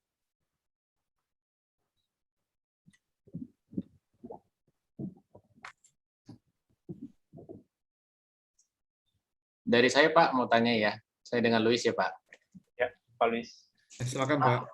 Ya, dengan zaman sekarang dunia digital dan media sosial kan banyak distraction yang tadi Bapak sampaikan ya. Kita sebagai iman Kristen banyak gangguan-gangguan dan juga takut menjadi berhala kita dan segala macam godaan-godaan kita juga menjadikan tubuh kita yang sesungguhnya itu distraction-nya makin berat dibanding dengan zaman sebelum media sosial seperti sekarang ya Pak, misalkan begitu ya. Nah, pertanyaan saya apakah kita sebagai umat Kristen itu dimungkinkan nggak sih, atau kita memang zaman ini kita pasti menjadi gampang jatuh dalam dosa di dalam media sosial, atau memang kita sebagai umat Kristen sama aja, tetap kita harus punya iman yang sama walaupun sebelum ada media sosial? Apakah standarnya itu sekarang itu secara doktrin gimana ya Pak ya? Godaan itu kan makin besar ya dengan media sosial. Dan zaman sebelum ada media sosial, misalnya zaman para rasul gitu kan belum ada media sosial gitu. Misalkan mereka bisa fokus pelayanan dan sebagainya juga sebagainya. Tapi kalau zaman sekarang kan dengan media sosial ini banyak distraction gitu Pak. Apakah kita dimampukan juga dengan sebagai iman Kristen zaman sekarang, atau mungkin Tuhan malah memberi kita toleransi misalkan karena di media sosial ya mungkin standarnya kita diturunkan gitu Pak maksudnya.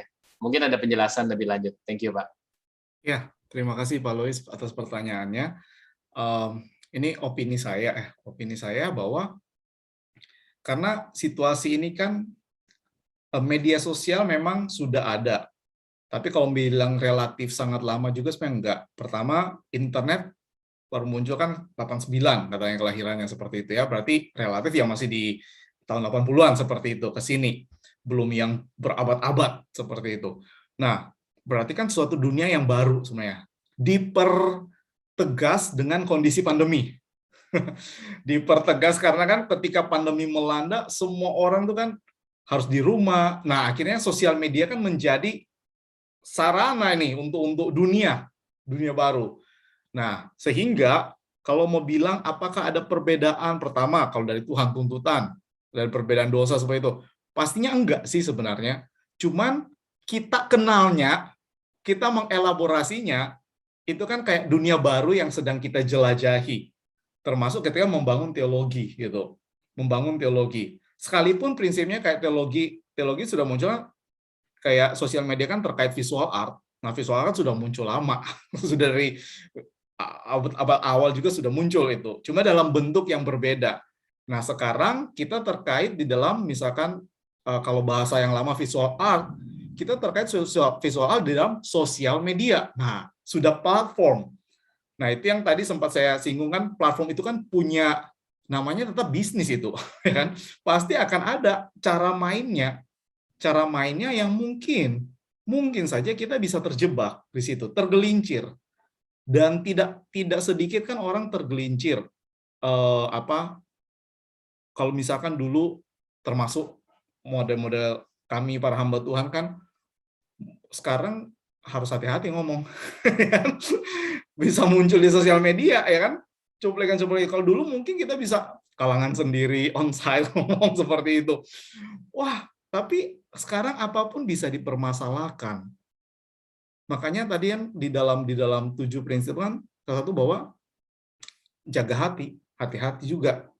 Jaga juga pengendalian diri sebelum kita memposting dan lain sebagainya. Karena dari diri kita, bisa saja kita marah, biasanya kita ngomong langsung. Sekarang karena kita sudah di dalam masa dunia media sosial, tiba-tiba kita keceplosan ngomong situ. Atau kita sedang ingin dapat perhatian orang, kita ngomong di status marah. Supaya apa? Orang tanya, kamu kenapa? Oh ini kok marah-marah ini? Nah, kita nggak sadar bahwa ada orang lain mungkin yang sudah meng-capture itu untuk itu menjadi batu sandungan buat dia istilahnya. Nah, kalau sudah orang lain jadi batu sandungan, bukankah kita juga sebenarnya sudah berbuat dosa? Seperti itu. Jadi, betul yang Bapak bilang, saya setuju, kita akan mudah tergelincir, Pak. Menurut saya, opini pribadi, itu lebih sulit di dalam media sosial sekarang karena kita perlu sangat ekstra hati-hati seperti itu di dalam area-area tertentu, karena kan dengan sangat mudah tercapture istilahnya, tercapture orang lain. Kita ngomong apa itu bisa menjadi potongan omongan kita tuh bisa menjadi masalah buat orang lain dan bahkan bisa menjadi batu sandungan buat orang lain. Jejak digital kita jadi hal yang gampang sekali sekarang untuk diumbar dan lain sebagainya. Sangat sulit untuk itu. Nah, tetapi apakah kemudian prinsip itu berubah? Saya rasa enggak, karena Tuhan enggak pernah berubah. Cuman menerjemahkan prinsip-prinsip tuntutan firman Tuhan, itu pasti berbeda. Karena, dan saya percaya itu kontekstualisasi namanya, di dalam konteks media situasi media sosial seperti ini, termasuk etika-etika, itu pasti akan berkembang terus. Nah, karena di dalam khususnya apalagi misalkan saja saya kasih contoh gereja ketika pandemi melanda kan harus online. Banyak hal harus menjadi perdebatan terlebih dahulu, termasuk perjamuan kudus. Wah, itu banyak hal menjadi perdebatan. Nah, itu pasti terjadi sih. Firman Tuhan nggak berubah, prinsipnya nggak berubah. Cuman sekarang bagaimana menerjemahkan dalam situasi yang berbeda nih? Nah, akan ada berbeda pandangan seperti itu. Tetapi kita percaya tuntutan akan tetap sama. Cuman situasi dengan media sosial, era media sosial seperti ini, itu yang tadi, keterkiliran itu akan lebih mudah. Dan kita harus benar-benar hati-hati. Harus menggunakan sekarang sepatu atau sandal yang lumayan rada keras gitu untuk supaya tidak cepat tergelincir seperti itu. Ya, mungkin itu Pak pendapat saya Pak. Jika ada hal lain mungkin bisa dielaborasi lagi. Ya, oke. Thank you Pak penjelasannya. Halo. Oke, pertanyaan yang keempat, silakan. Yang ingin Halo, bertanya. Pak Roni. Siapa ini? Pak Harjadua. Pak Har. Oke, silakan Ya. Pak Har. Ikutan beropini ya. Ya, silakan Pak. Ya. Selamat malam teman-teman semua Adelpos dan juga Malam. Pak siapa? Pak Riki ya. Iya Pak, selamat malam Pak. Selamat malam Pak. Terima kasih Pak. Saya mungkin beropini demikian bahwa sebetulnya setiap zaman punya persoalan tersendiri-sendiri. Ya. Jadi bukan karena zaman ini aja kita semua kaget. Bagi saya itu sama aja sih. Ya. Maka saya berpendapat bahwa sebetulnya Allah menciptakan dunia ini, dia tidak semua menciptakan kita tidak ada halangan, tidak ada batu sandungan, tidak ada. Tuhan semenjak menciptakan manusia di Taman Eden itu pun ada batas-batasannya. Ya, dia menciptakan salah sesuatu semuanya baik, tapi ada pohon di tengah-tengah Eden itu tidak boleh engkau sentuh. Sebetulnya adalah batasan kepada manusia supaya apa? Supaya manusia taat kepadanya. Ya.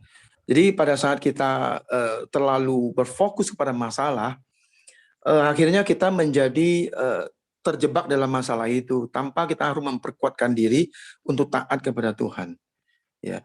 Jadi bagi saya adalah alangkah baiknya kita harus memperkuatkan diri kita dalam mengenal Tuhan sebaik mungkin, taat kepada Tuhan dengan perintah-perintahnya, kemudian setiap halangan, setiap itu kita bisa waspada. Nah, kuncinya itu pendapat saya ya. Karena setiap zaman, setiap periode pasti ada masalah. Kalau misalnya tahun ini ataupun zaman ini mungkin katakanlah lebih besar ya, mungkin bisa juga. Tapi bagi saya itu secara garis besar atau big picture-nya semua hampir sama. Semua membawa kita itu tidak taat kepada Tuhan. Tapi pada saat kita taat kepada Tuhan, maka apapun cobaan ini, tetap kita bisa tetap berpegang pada janji Tuhan, waspada, berjaga-jaga, dan sebagainya. Ya, saya nggak tahu nih apakah benar pendapat saya ini. Sebelum manusia jatuh dalam dosa, manusia cuman ada satu batu sandungan, cuma satu, yaitu pohon itu ya. Tapi setelah manusia jatuh dalam dosa, terbalik, hanya ada satu kebenaran, yaitu Kristus Yesus. Di luar itu tidak ada lagi. Demikian Pak, tambahan saya ikut berpendapat. Terima kasih Pak Riki. Baik, terima kasih Pak Har sudah memberikan satu opini yang sebagai nilai tambah buat diskusi kita pada malam hari. Baik, Bapak-Bapak mungkin ada pertanyaan lagi. Saya masih berikan kesempatan untuk 1-2 pertanyaan. Silakan. Mungkin dari saya, Pak Roni. Ya, silakan Pak Joko. Ya, betul.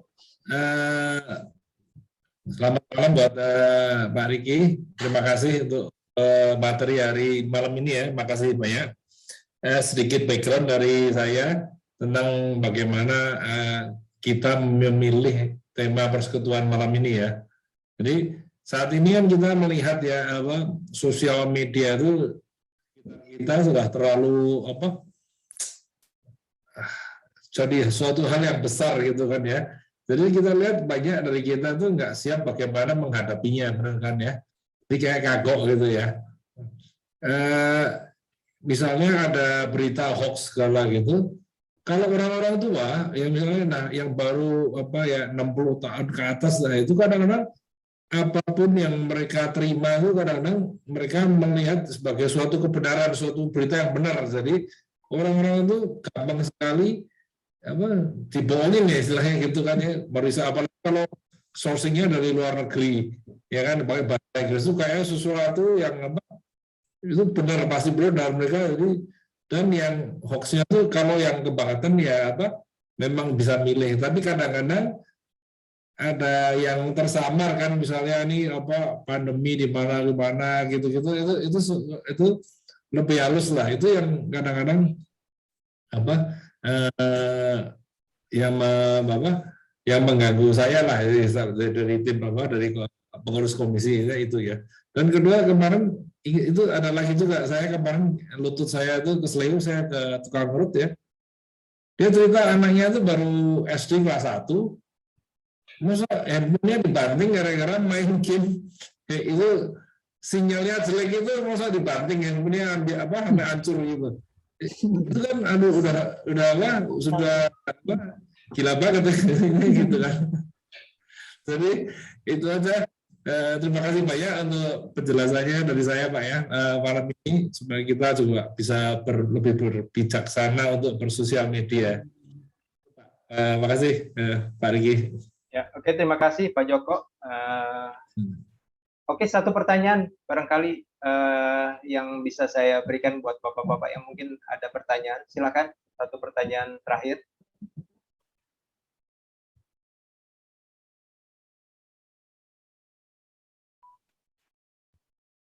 Kalau tidak ada, saya akan tutup. Masih ada?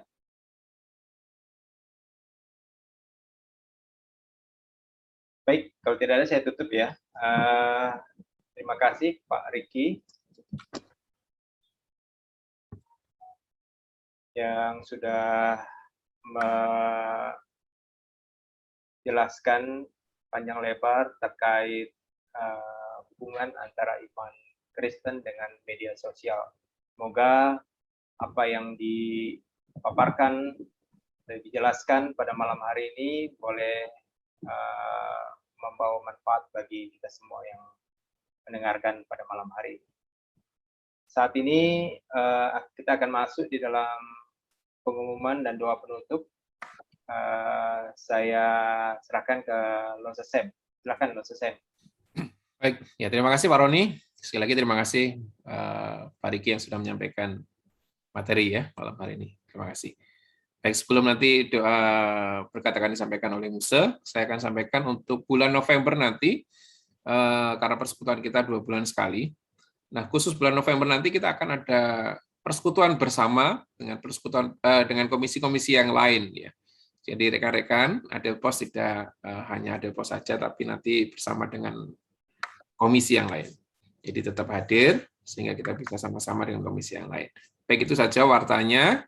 Kemudian minggu ini nanti ada perjamuan kudus. Bagi rekan-rekan yang belum memesan anggur dan roti, bisa segera memesannya, begitu ya. Baik, itu saja. Terima kasih. Mohon kesediaannya Musa Petrus untuk boleh menutup di dalam doa.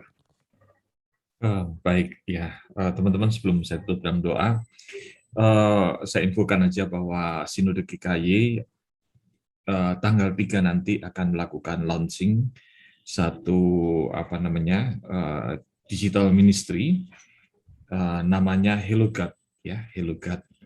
Nah, memang karena nanti baru tanggal 3 di launch, ya sebetulnya sih bentuk dasarnya sudah ada gitu ya, sudah dan ada videonya, cuma mungkin nanti lebih baiknya disesuaikan waktu launching ya. Cuma dari kesempatan sesuai dengan tema hari ini, saya ingin sampaikan nanti kalau ada bapak-bapak silakan coba di-download apps-nya ya, dan juga bisa di-sharingkan informasi itu kepada generasi muda kita, anak-anak ya, karena ini platformnya menggunakan apps yang didesain tersendiri dan akan baik atau mungkin lebih responsif terhadap orang muda gitu ya.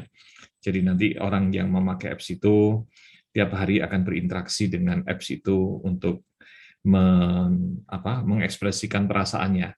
Bagaimana perasaanmu hari ini? Senang. Begitu dia pencet senang atau susah, sedih atau lagi galau begitu ya. Nah, dia pencet misalnya senang atau galau gitu, misalnya nanti keluar ayat firman Tuhan apa, lalu dia ada pilihan firman Tuhan apa yang berhubungan dengan itu, lalu pokok doa, teman doa, dan sebagainya. Dan saya pikir ini baik ya, memanfaatkan era digital ini untuk mendampingi anak-anak muda, mendampingi jemaat. Sebetulnya buat kita pun juga berguna ya, cuma mungkin gayanya lebih cocok buat anak muda. Ya, jadi titip nanti kalau di launching bisa diteruskan kepada anak-anak kita. Ya, baik, itu mari kita berdoa bersama ya.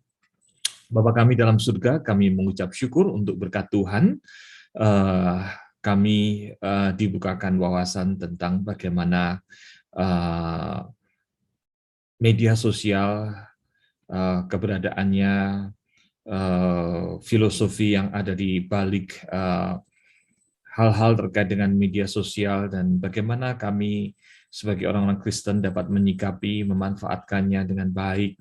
Bahkan kami boleh hadir di tengah dunia digital dengan media sosial yang beragam ini untuk bukan menjadi pengguna atau konsumen, tetapi boleh menjadi pelaku, menjadi leader, menjadi orang-orang yang memanfaatkan media sosial itu untuk alat kemuliaan Tuhan. Bukan didikte oleh teknologi, bukan didikte oleh satu produk, tetapi menjadi saksi Tuhan, menjadi saluran berkat Tuhan melalui media sosial. Tuhan berkati supaya kami cakap dan tidak terperangkap hanya sebagai konsumen. Kami mohonkan berkat Tuhan untuk pembicara hari ini, Pak Riki, kiranya Tuhan berkati di dalam penyelesaian program S2 yang sedang ditempuh, kiranya Tuhan berkati agar dapat segera menyelesaikan dengan baik, berkati pelayanannya, dan kami juga berdoa, ya Tuhan, kiranya Engkau memberkati seluruh bapak-bapak yang hadir di dalam forum hari ini, dan seluruh anggota Adelphos, para pria yang ada di GKI Kebayoran Baru, berikan hikmat berkat Tuhan di dalam seluruh kehidupan kami, berkati para bapak supaya dapat menjadi bapak yang baik, ayah yang baik bagi anak-anak, menjadi suami yang baik bagi istri, menjadi murid Tuhan yang setia. Dan Tuhan berkati, tolong di dalam pergumulan anak-anakmu menjadi pemimpin dalam hal mencukupi kehidupan keluarga, berkati supaya pekerjaan para bapak di Adelphos ini boleh diberikan kelancaran oleh Tuhan. Engkau tahu pergumulan yang ada, mungkin ada yang sedang mengalami kesulitan dalam pekerjaan, kesulitan finansial, dan mungkin ada pergumulan-pergumulan lain yang tidak dapat diceritakan. Tapi Tuhan tahu. Tuhan tolong lawat dalam kasih-Mu, kuatkan teguhkan anak-anak-Mu supaya dapat tetap Tuhan pakai menjadi saluran berkat Tuhan, mencukupi keluarga melalui pekerjaan yang dapat mereka kerjakan. Kami sebentar akan berpisah dan akan melanjutkan waktu kami bersama keluarga atau beristirahat. Mohon berkat penyertaan Tuhan. Di dalam nama Tuhan Yesus kami berdoa. Amin.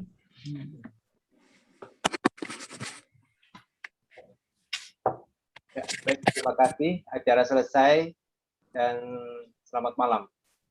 Ya, selamat malam semua. Tuhan berkati. Ya, selamat malam. Thank you. Selamat malam, Bapak semuanya. Tuhan berkati.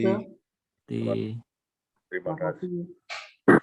Sam, Oke, selamat malam semuanya.